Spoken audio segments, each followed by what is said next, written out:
Hello everyone, welcome back. कैसे हैं आप लोग? आशा करता हूँ सब अच्छे होंगे और मस्त होंगे। तो एक ना छोटा सा कॉमन सा इशू बहुत सारे लोग फेस करते हैं कि उन लोगों को ना टेंडर डॉक्यूमेंट रीड करना नहीं आता। टेंडर डॉक्यूमेंट रीड ना करने से मेरा मतलब ये है कि उनको बायर की रिक्वायरमेंट सही से समझ में नहीं आती, और जिसकी वजह से ना वो प्रॉपर डॉक्यूमेंटेशन उस टेंडर में नहीं कर पाते, और एज अ रिजल्ट वो उस टेंडर से डिस्क्वालीफाई हो जाते हैं। और अगर आपने एक भी डॉक्यूमेंट या फिर एक भी रिक्वायरमेंट बायर की मिस कर दी या फिर आपको समझ में नहीं आई, तो वही रीजन हो सकती है आपके डिस्क्वालिफिकेशन का। एक टेंडर डॉक्यूमेंट को समझना, बायर की रिक्वायरमेंट को अच्छे से समझना उतना ही इंपॉर्टेंट है जितना आप उस टेंडर को जीतना चाहते हो। क्योंकि आपका रेट कितना भी कम हो, आपने किसी टेंडर में पार्टिसिपेट किया है और रेट कितना भी कम डाला है, बट रेट की बारी तब आती है, फाइनेंशियल की बारी तब आती है जब आप टेक्निकली क्वालिफाई कर जाते हो। और टेक्निकली क्वालिफाई आप तभी कर पाते हो जब आपने बायर की रिक्वायरमेंट को समझा है, बायर ने जो भी डॉक्यूमेंट्स मांगे हैं उनके अकॉर्डिंग डॉक्यूमेंट्स दिए हैं, और फिर टेक्निकली अगर आप क्वालिफाई हो जाते हो तो फाइनेंशियली आपका रेट ओपन होता है, और अगर आप L1 आते हो तो आपको वो टेंडर अवार्ड होता है। तो आज की इस वीडियो में ना मैं आपको बताऊंगा कि किसी भी टेंडर डॉक्यूमेंट को पढ़ने का और बायर की रिक्वायरमेंट को समझने का सही तरीका क्या है। किस तरीके से आपको आइडेंटिफाई करना चाहिए कि बायर ने कौन कौन से डॉक्यूमेंट मांगे हैं, और किस तरीके से आपको एक फुली कॉम्प्लाइंट बिड बनानी चाहिए ताकि आपके डिस्क्वालिफिकेशन के जो चांसेस है ना वो कम हो जाए। तो आइए समझते हैं, जेम पे चलते हैं और एक टेंडर को पिक करते हैं जहां पे मैक्सिमम डॉक्यूमेंटेशन किसी बायर ने किया हो, और समझते हैं और क्रैक करते हैं कि कौन कौन से डॉक्यूमेंट्स हैं जो बायर ने मांगे हैं, और किस पॉइंट का क्या मतलब है, और किस तरीके से आपको उसको प्रिपेयर करना है। तो आइए चलते हैं और समझते हैं कि किस तरीके से एक टेंडर डॉक्यूमेंट को सही तरीके से पढ़ा जाता है। तो गवर्नमेंट ई मार्केट प्लेस को मैंने ओपन कर लिया है। ओपन जब आप करते हो ना तो राइट हैंड साइड यहाँ पे ऊपर टॉप में आपको बिड सेक्शन देखने को मिलता है। और जैसा कि आप लोग जानते हैं कि लॉग आउट करके आप मार्केट में जितने भी टेंडर्स लाइव है ना सबको आप चेक कर सकते हैं। तो किसी भी एक कैटेगरी का मैं एक टेंडर पिक कर लेता हूँ और समझते हैं कि बायर की रिक्वायरमेंट उसमें क्या मांगी गई है। एडवांस सर्च पे जाता हूँ, एक कैटेगरी में टेंडर ओपन कर लेता हूँ, कोई भी कैटेगरी में पिक कर रहा हूँ। डेंटल चेयर पिक कर लेते हैं।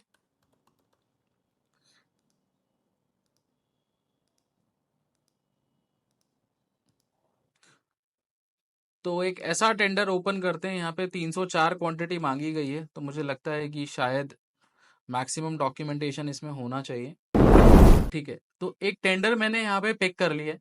अब सबसे पहले यहाँ पे आपको टेंडर नंबर देखने को मिलता है। तो जो भी टेंडर आप प्रिपेयर करने जा रहे हो तो उसका टेंडर नंबर आपको यहाँ पे देखने को मिलता है, बिड नंबर भी इसे बोला जाता है। तो यहाँ पे साइड में मैंने एक नोट पैड भी ओपन कर रखा है ताकि हम लोग साथ साथ नोट डाउन भी करते रहें।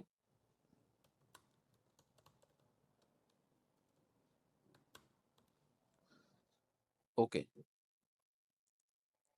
अब यहाँ पे ना आपको पहले स्टार्ट डेट और एंड डेट देखने को मिलती है। स्टार्ट डेट ये है 7 जनवरी 2025। एंड डेट क्या है? 28 जनवरी 2025, 5 बजे। उसके बाद नीचे यहाँ पे आपको बिड ओपनिंग डेट देखने को मिलती है। ओपनिंग डेट का मतलब ये होता है, या फिर ओपनिंग डेट एंड टाइम का ये मतलब होता है कि वो टेंडर बायर कब के बाद ओपन कर सकता है। देखिए यहाँ पे पार्टिसिपेशन डेट है 28 जनवरी 5 बजे, और ओपनिंग डेट है यहाँ पे 28 जनवरी 5:30 बजे। तो इसका मतलब ये नहीं है कि 5:30 बजे इस टेंडर का रिजल्ट आ जाएगा और आप चेक कर पाओगे कि वो टेंडर किसको मिला। ऐसा बिल्कुल भी नहीं है। ये आधे घंटे का टाइम खाली सॉफ्टवेयर लेता है बायर के लिए चीजों को रेडी करने के लिए। मतलब 5:30 बजे के बाद बायर इस टेंडर को कभी भी ओपन कर सकते हैं। अब वो डिपेंड बायर के ऊपर करता है कि वो आधे घंटे बाद करे, 1 घंटे बाद करे, 2 घंटे बाद करे, या फिर कभी करे ही ना। तो यहाँ पे ऐसा इसका मतलब बिल्कुल नहीं है कि आधे घंटे बाद आपको रिजल्ट मिल जाएगा। उसके नीचे है bid offer validity. Bid offer validity from end date. Bid offer validity by bid की जो एंड डेट होती है ना उसके बाद स्टार्ट होती है। अब यहाँ पे 180 डेज दिया गया है, तो 28 जनवरी के बाद 180 डेज स्टार्ट होंगे। इसका मतलब ये है कि आप जब जिस भी टेंडर में पार्टिसिपेट करते हो ना, और उसमें जो रेट डालते हो और जो डॉक्यूमेंट आप डालते हो, तो कितने टाइम तक आप बायर के साथ बाउंड हो कि अगर आपको वो टेंडर दे दिया जाता है तो आपको उसी प्राइस में उस मटेरियल को देना पड़ेगा, उस ऑर्डर को एग्जीक्यूट करना पड़ेगा। तो ये बिड वैलिडिटी वही होती है कि आप कितने टाइम तक बायर के साथ कमिटेड हो। तो ये 28 तारीख के बाद 180 डेज स्टार्ट होंगे। इन 180 डेज में अगर आपको ऑर्डर मिल जाता है तो आपको उसी रेट में मटेरियल देना होगा जो आपने at the time of bid participation डाला है। 180 डेज के बाद अगर बायर अवॉर्ड करने की कोशिश करते हैं तो जो L1 वाले बिडर है उनसे कंफर्मेशन लेते हैं बायर कि आप उसी प्राइस में दे सकते हो कि नहीं दे सकते। L1 वाला बिडर कंफर्म कर देगा तभी बायर प्रोसीड कर पाते हैं, अदरवाइज वो प्रोसीड नहीं कर पाते। उसके बाद यहाँ पे आपको डिफेंस, जैसे यहाँ पे आपको देखने को मिलता है मिनिस्ट्री ऑफ स्टेट, यहाँ बेसिकली आपको ये देखने को मिल रहा है कि किस डिपार्टमेंट का टेंडर है, वो आपको यहाँ पे देखने को मिल जाता है। कितनी क्वांटिटी है, 4 क्वांटिटी का है। इनकेस अगर बायर की कोई ईमेल आईडी अगर दी गई है टेंडर डॉक्यूमेंट पे तो वो आपको यहाँ पे देखने को मिल जाती है। 4 क्वांटिटी का ये टेंडर है। आइटम कैटेगरी आपको देखने को मिल रहा है एडवांस डेंटल चेयर कैटेगरी में ये टेंडर निकला है।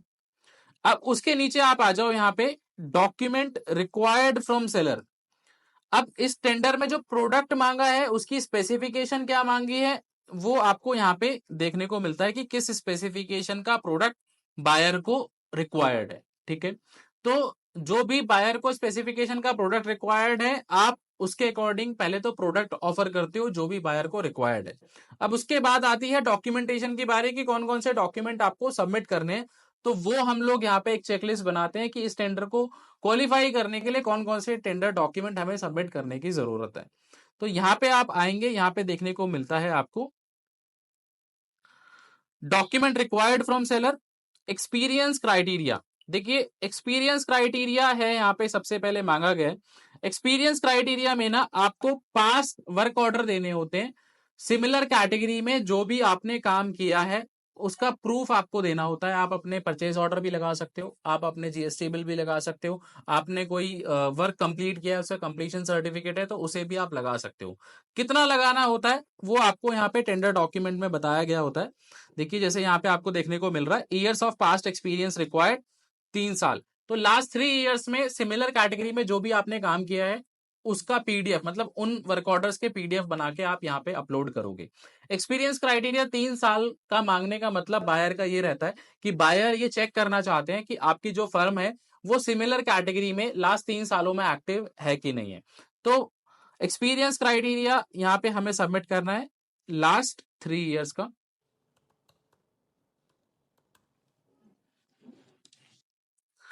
उसके बाद यहाँ पे टेंडर डॉक्यूमेंट में क्या मांगा गया है, पास परफॉर्मेंस।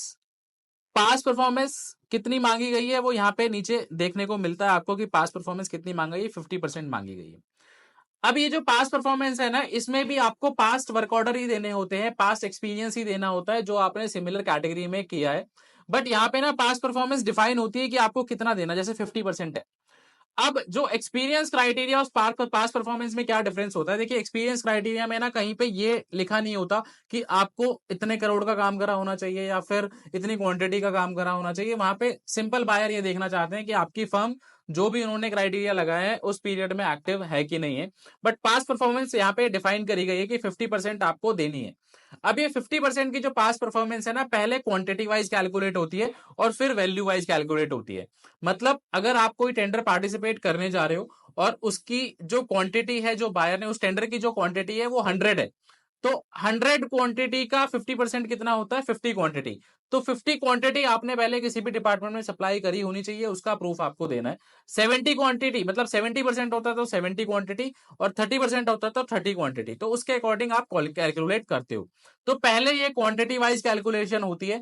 अगर इनकेस जो आप टेंडर पार्टिसिपेट कर रहे हो और उसमें टोटल क्वांटिटी 1 है, अब 1 का 50% तो कुछ होता नहीं है, तो उस केस में क्या होता है वैल्यू वाइज आपको कैलकुलेट करना होता है। अगर उस टेंडर की lump sum value bid estimated value 1 crore रुपए है तो 1 करोड़ का 50% 50 लाख तक का काम आपने करा होना चाहिए, उसका प्रूफ आपको यहाँ पे देना है। तो 50% का आपको पास परफॉर्मेंस देना है।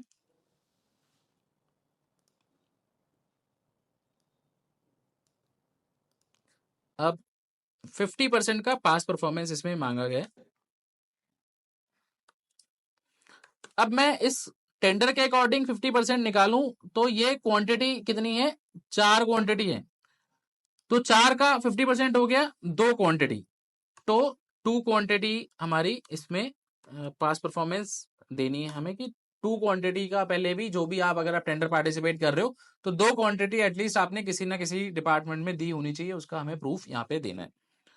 उसके बाद है यहाँ पे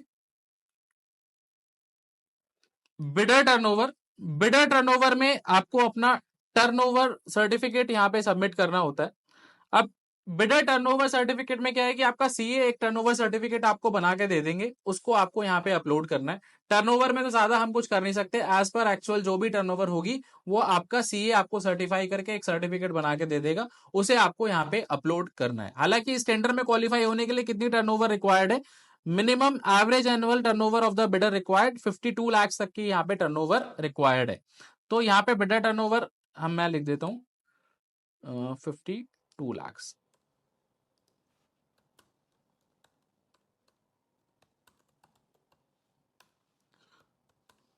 उसके बाद है सर्टिफिकेट रिक्वेस्टेड इन एटीसी। सर्टिफिकेट रिक्वेस्टेड इन एटीसी का मतलब होता है certificate requested in additional terms and condition. अब एडिशनल टर्म्स एंड कंडीशन आपको कहां पे देखने को मिलती है, टेंडर डॉक्यूमेंट के जब आप नीचे आएंगे बिल्कुल तो यहां पे आपको एडिशनल टर्म्स एंड कंडीशन देखने को मिल जाती है। जैसे ये देखिए, ये है bid specific additional terms and condition आपको यहाँ पे देखने को मिल जाती है। अब आप ये जितनी भी टर्म्स एंड कंडीशन है इन्हें पढ़ लोगे, अगर कोई फाइल यहाँ पे दी गई है तो इसे भी डाउनलोड करके आप चेक कर लोगे कि क्या इसके अंदर क्लॉजेस बायर ने मांगे हैं या फिर कोई ऐसा डॉक्यूमेंट तो नहीं है जो आपको देने वाला है, तो वो आप यहाँ पे पढ़ लोगे। और जो भी डॉक्यूमेंट यहाँ पे देने वाले हैं वो बिड स्पेसिफिक एटीसी, मतलब जो सर्टिफिकेट रिक्वेस्टेड इन एटीसी में आपको वो सारे ही सर्टिफिकेट यहाँ पे अपलोड करना है। अब एटीसी में ना कई सारे लोगों को कंफ्यूजन ये रहती है कि कई लोग क्या करते हैं कि खाली एक बिड एक्सेप्टेंस सर्टिफिकेट बना देते हैं। देखिए, बिड एक्सेप्टेंस सर्टिफिकेट तो आपको बनाना ही है। देखिए, जहां पे मान लीजिए कि एटीसी में बायर ने कुछ जो क्लॉजेस लगाए हैं वो जेनरिक क्लॉज लगाए हैं आपको इन्फॉर्मेशन देने के लिए, तो उस केस में तो आप डिक्लेरेशन बना दोगे कि भैया हमने टेंडर की सारी रिक्वायरमेंट्स को पढ़ लिया है और हम रेडी हैं इस टेंडर को आप ही की शर्तों के, आप ही की क्लॉजेस के अकॉर्डिंग एग्जीक्यूट करने के लिए। इनकेस हमें इन फ्यूचर में ये टेंडर दिया जाता है तो हम इस टेंडर की टर्म्स एंड कंडीशन के अकॉर्डिंग ही एग्जीक्यूट करेंगे। तो ये तो हो गया बिड एक्सेप्टेंस। लैंग्वेज आप जो भी लिखना चाहो वो आप लिख सकते हो। लेकिन एटीसी में बायर ने आपसे पैन कार्ड मांगा है, जीएसटी मांगा है और आईएसओ सर्टिफिकेट मांगा है या फिर और भी डॉक्यूमेंट मांगे हैं, तो उस केस में ना वो आपको डॉक्यूमेंट भी देने हैं। खाली डिक्लेरेशन देने से आपका काम नहीं चलने वाला, आपको सारे डॉक्यूमेंट वहां पे सबमिट करने हैं। तो ये एटीसी में जो भी डॉक्यूमेंट्स है वो आप पढ़ने के बाद यहां पे अपलोड करोगे।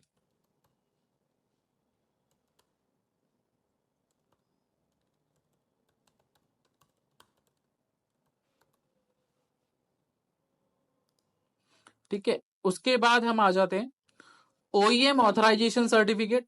अब ओईएम ऑथराइजेशन सर्टिफिकेट में अगर आप कोई ऐसा प्रोडक्ट दे रहे हो जिसका ओईएम कोई और है तो उनसे आप ओईएम ऑथराइजेशन सर्टिफिकेट लाके यहाँ पे अपलोड करेंगे। अगर आप खुद ही ओईएम हो अपने प्रोडक्ट के तो आप सेल्फ डिक्लेरेशन दे दोगे कि इस प्रोडक्ट के ओईएम हम ही हैं और इससे रिलेटेड सारी रिस्पॉन्सिबिलिटीज हम ही लेते हैं। और अगर कल को हमें ऑर्डर मिलता है तो हम इंश्योर करते हैं कि जो आपको मटेरियल और सर्विस मिलेगी, मटेरियल ब्रांड न्यू मिलेगा और सर्विसेज टॉप नॉच मिलेगी। जो भी लैंग्वेज आप लिखना चाहें वो आप लिख सकते हैं। तो एक हमें ओईएम ऑथराइजेशन सर्टिफिकेट यहाँ पे अपलोड करना है।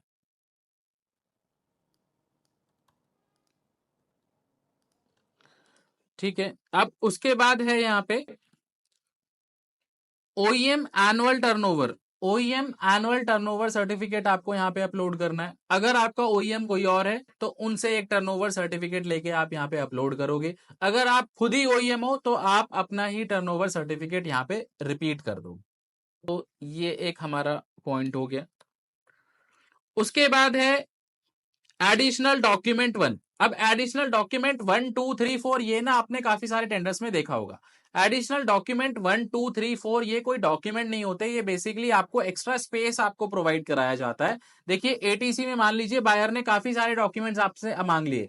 अब जेम पे ना खाली 10 MB की फाइल अपलोड होती है, तो एटीसी के जो डॉक्यूमेंट्स है वो आपके 10 MB में अकोमोडेट नहीं हो पा रहे इन केस, तो आपको ये एक्स्ट्रा स्पेस दिया जाता है कि आप वो डॉक्यूमेंट्स यहाँ पे भी अकोमोडेट कर सकते हो। तो यहाँ पे आपको एटीसी डॉक्यूमेंट्स ही अपलोड करने होते हैं। इनकेस अगर वो वहां पे फुलफिल नहीं हो पा रहे, उस स्पेस में नहीं जा पा रहे, अगर वो वहां पे हो गए तो उनको आप रिपीट कर सकते हो, क्योंकि ये फील्ड मैंडेटरी होती है।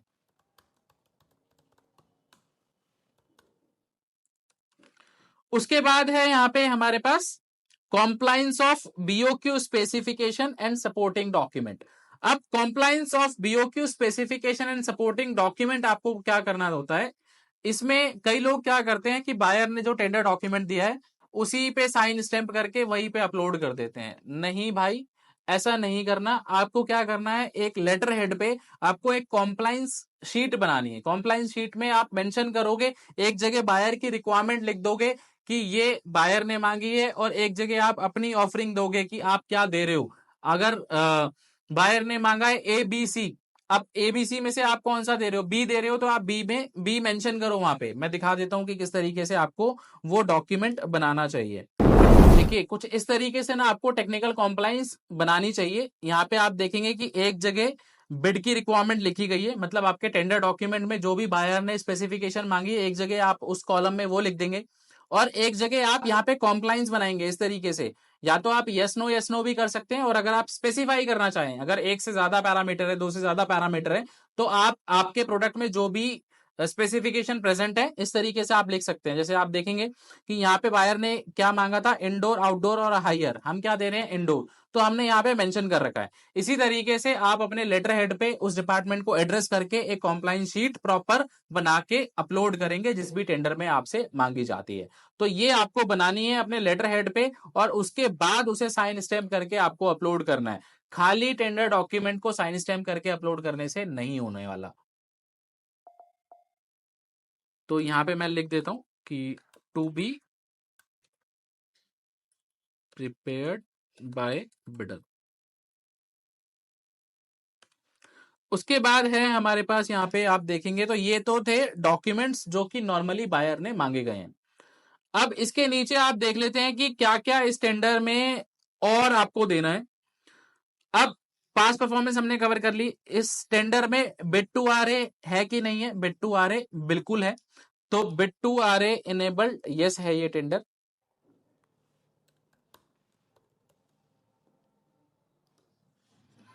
कौन सा रूल एप्लीकेबल है, highest one price bid elimination. Highest one price bid elimination में क्या होता है कि जिसका भी प्राइस सबसे ज्यादा होगा उसे सॉफ्टवेयर डिस्क्वालीफाई कर देगा, उसको रिवर्स ऑप्शन का नहीं ऑप्शन आएगा, उसको इनविटेशन नहीं आएगा। बाकी सारे जो बिडर्स होंगे उनको इनविटेशन आएगा। मतलब अगर 10 लोग फाइनेंशियली क्वालिफाइड हैं तो L10 मतलब हाईएस्ट वन को एलिमिनेट कर देगा सॉफ्टवेयर, L10 वाले को एलिमिनेट कर देगा, बाकी के 9 को इनविटेशन आएगा, और L10 जो सबसे ज्यादा था, सबसे ज्यादा इसका रेट था, उसको इनविटेशन नहीं आएगा उस रिवर्स ऑक्शन का। तो इस टेंडर में वो रूल एप्लीकेबल है।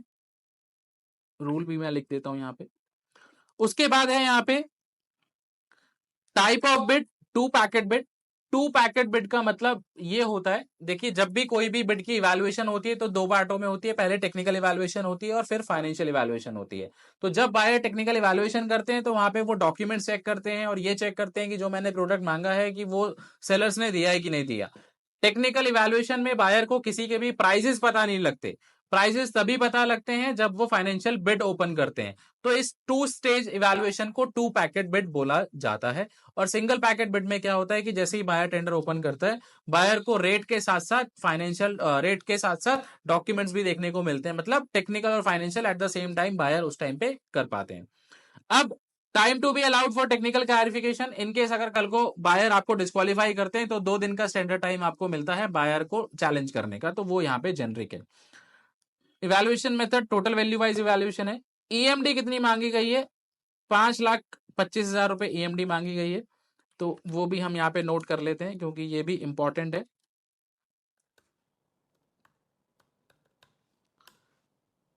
किसी भी टेंडर को जब आप पार्टिसिपेट करते हो ना, उस टेंडर के बारे में एक एक चीज आपको पता होनी चाहिए, क्योंकि एक एक चीज आपको पता होगी तभी आप सही प्राइस कैलकुलेट कर पाओगे, तभी आप अच्छे से business government e market place पे या फिर टेंडरिंग बिजनेस में कर पाओगे। क्योंकि कहीं पे आपने ईएमडी कैलकुलेट नहीं करी, ईपीबीजी का कॉस्ट कैलकुलेट नहीं किया, या फिर कोई भी ऐसा खर्चा है जो आपने कैलकुलेट नहीं किया, तो वो बाद में आपके लिए लॉस साबित हो सकता है। तो ईएमडी मैंने 5,25,000 रुपए यहाँ पे लिख ली है। ईपीबीजी कितनी देनी पड़ेगी इनकेस अगर टेंडर मिल जाता है, तो ईपीबीजी खाली उसी को देनी पड़ती है जिसको टेंडर मिलता है। अब यहाँ पे मेंशन किया गया है कि ईपीबीजी देनी है 5% 26 महीनों के लिए।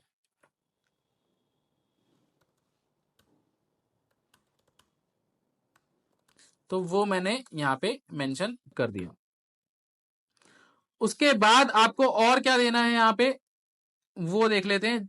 Make in India purchase preference है, तो मेक इन इंडिया सर्टिफिकेट भी आपको देना पड़ेगा। तो मेक इन इंडिया सर्टिफिकेट भी आप यहाँ पे मेंशन कर लें।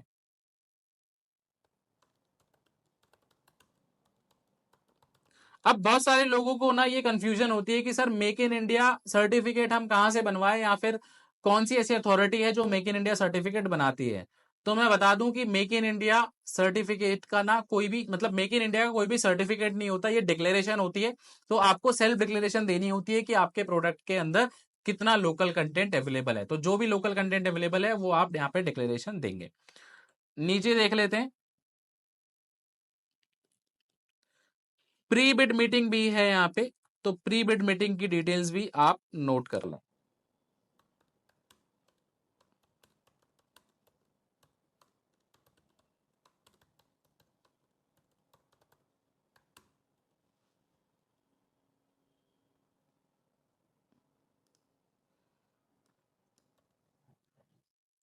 तो अभी मैं ये सारी चीजें इसलिए नोट कर रहा हूं क्योंकि जब आपको सारी चीजें किसी भी टेंडर के बारे में पता होती है ना, तो आप बेटर प्रिपरेशन कर पाते हैं और आप सही डिसीजन ले पाते हैं उस टेंडर से रिलेटेड, चाहे वो फाइनेंशियल से रिलेटेड हो, चाहे टेक्निकल से रिलेटेड हो, या फिर ये डिसाइड करना कि हमें उस टेंडर में पार्टिसिपेट करना भी है कि नहीं करना।